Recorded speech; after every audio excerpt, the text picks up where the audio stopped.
It starts quietly. No one notices at first. You're 7 years old, looking at a parent who is falling apart. Maybe they struggle with addiction. Maybe they're angry all the time. Maybe they're just emotionally empty. And without anyone explaining it, something clicks inside you. If I don't keep everything together, no one will. That's how a child disappears, not physically, but emotionally. You smile more. You cry less. You learn to read the room before you speak. You become the emotional manager of your home. You grow up too fast. People praise you for it. You're so mature. You're so responsible. You're so strong. But no one ever asks, at what cost? This is the hidden pain of people who grew up too early, and it doesn't go away when you become an adult. It follows you into relationships, work, and how you see yourself. If you don't understand what happened, you'll keep using survival habits that once protected you but now hurt you. So let's talk about what really happened.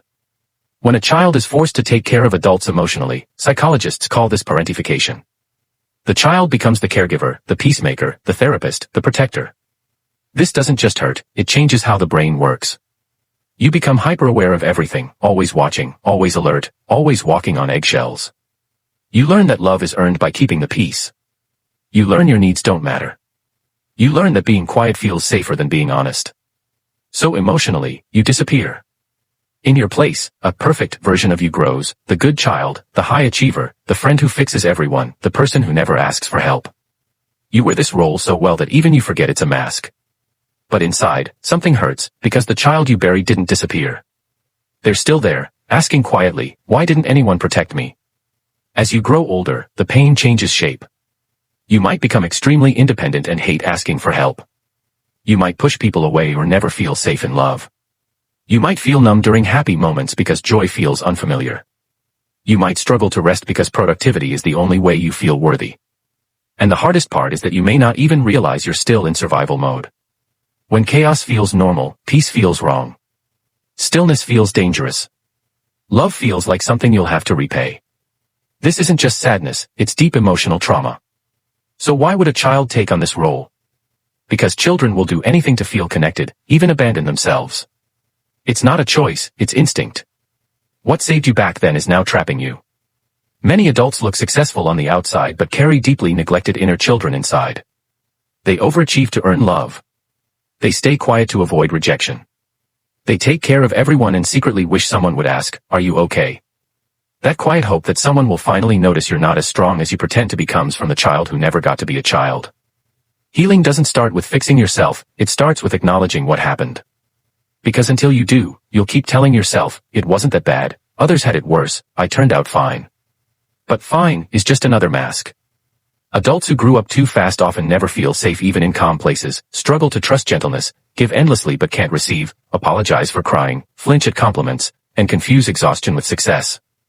This is the cost of growing up too early. If your childhood taught you to be strong instead of soft, quiet instead of honest, helpful instead of human, what kind of adulthood does that create? One where you're always holding your breath, waiting for permission to finally fall apart. Here's the truth, no one is coming to rescue the child you were. You have to go back for them. You have to say what no one else did, you didn't deserve that. You were just a child. You can rest now. This is the beginning of healing, not pretending everything is okay, but turning toward the hurt parts of yourself and saying, I see you. I hear you. I'm not leaving. It's painful work. It brings grief you never had time to feel, anger, sadness, loss. You may mourn birthdays where no one showed up. You may grieve the childhood you never had. That grief isn't weakness, it's healing, because what was frozen inside you is finally starting to move. In adult life, these patterns often show up quietly. You play therapist for everyone but hide yourself. You're praised for independence but terrified of being a burden.